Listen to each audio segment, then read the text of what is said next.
आश्विन महिन्यातील त्रयोदशीला धनत्रयोदशी साजरी केली जाते. या सणाला धनतेरस किंवा धनत्रयोदशी असे म्हणतात.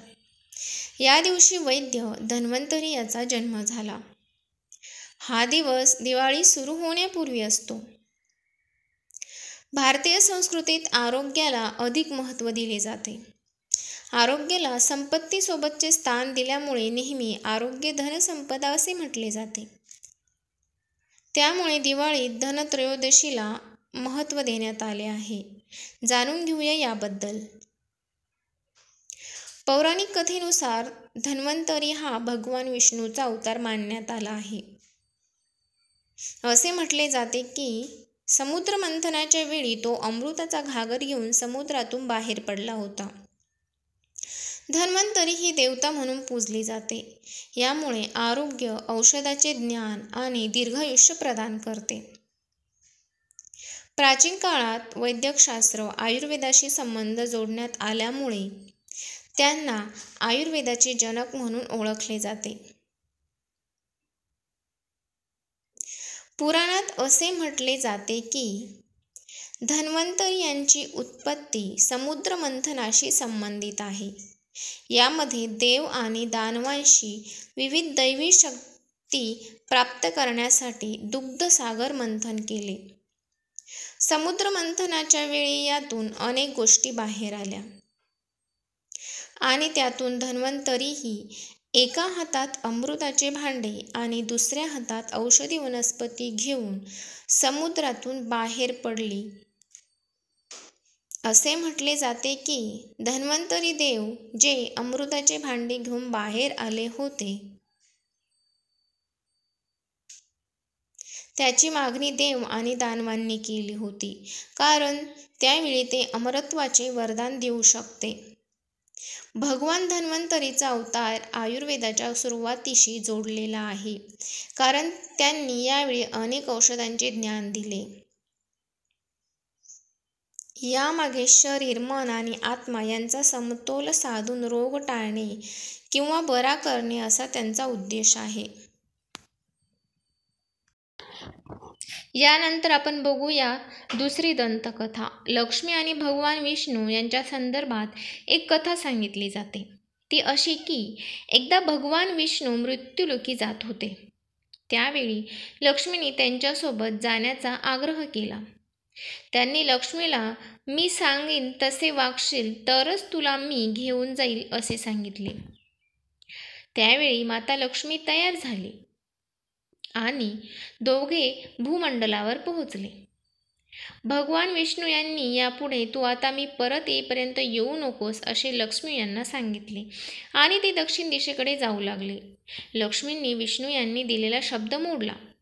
त्यांचा पाठलाग करता करता त्या एका शेतात पोहोचल्या. तेथील पिवळ्या फुलांनी त्यांचे मन मोहित केले.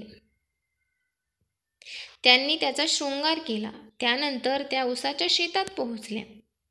तेथे ऊस तोडून त्यांनी खाल्ला. भगवान विष्णू परत येत असताना त्यांना लक्ष्मी शेतात दिसल्या.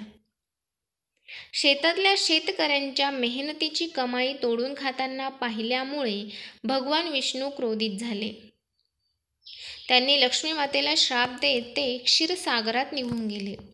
12 वर्षांचा शेतकऱ्याकडे राहण्याचा हा श्राप होता. त्यामुळे लक्ष्मी माता शेतकऱ्याकडे राहू लागली. लक्ष्मी मातेच्या वास्तव्यामुळे त्याच्या घरात सुख, समाधान, पैसा, अडका, संपत्ती सगळे काही आले. 12 वर्षानंतर जेव्हा लक्ष्मी मातेला घेण्यासाठी भगवान विष्णू आले त्यावेळी शेतकरी लक्ष्मी मातेला जाऊ देत नव्हता. त्यावेळी त्यांनी लक्ष्मी ही चंचल असते, ती एका ठिकाणी कधीच थांबू शकत नाही असे सांगितले. पण तरी देखील शेतकरी लक्ष्मी मातेला सोडत नव्हता. अखेर लक्ष्मीने शेतकऱ्यांना उद्या तेरसचा दिवस आहे, उद्या घर स्वच्छ कर, रात्रीच्या वेळी तुपाचा दिवा लाव, एका तांब्याच्या भांड्यात पैसे ठेवून तू त्याची पूजा कर. तुला मी त्यावेळी दिसणार नाही, पण माझ्या पूजेमुळे तुझ्या घरात अखंड संपत्ती राहील. त्या दिवसापासून धनत्रयोदशी म्हणजेच धनतेरस म्हणून हा दिवस साजरा केला जातो. वर्षभर कोणतेही आर्थिक संकट येऊ नये, घरात पैसा अडका असावा यासाठी ही पूजा केली जाते. यानंतर आपण बघणार आहोत दंतकथा 3. एकदा यमराजाने एक कथा सांगितली. एक हंस नावाचा राजा शिकार करत असताना दुसऱ्या राज्याच्या सीमेत जाऊन पोहोचला. दुसऱ्या राज्याच्या राजाने हंस राजाचे स्वागत केले, त्याचे आदरातिथ्य केले. त्याच दिवशी हेमराजाला पुत्र झाला. षष्टीच्या दिवशी सटवाईने येऊन त्याचे भविष्य सांगितले. राजाच्या पुत्राचा 16व्या वर्षी मृत्यू होईल, म्हणजेच लग्नाच्या 4थ्या दिवशी तो मरेल. हे ऐकून राजा व्याकुळ झाला. त्याने आपल्या पुत्राला मृत्यू येऊ नये म्हणून एका गुहेत लपवून ठेवलं. विधिवत सगळ्या गोष्टी घडत असल्यामुळे राजपुत्राचा वयाच्या 16व्या वर्षी हंस राजाच्या मुलीशी विवाह झाला. त्याचे प्राण घेण्यासाठी यमराज तिथे गेले. लग्नाच्या 4थ्या दिवशी त्या मुलाचा सर्पदंशाने मृत्यू झाला. त्यावेळी एवढ्या आनंदाच्या दिवशी अनर्थ कोसळलेला पाहून यमराजालाही दुःख झाले. असा प्रसंग कोणावरही येऊ नये म्हणून त्यांनी धनत्रयोदशीपासून 5 दिवस जो दीपदान करेल त्याला अपमृत्यू येणार नाही असे सांगितले. म्हणूनच हा दिवस साजरा केला जातो.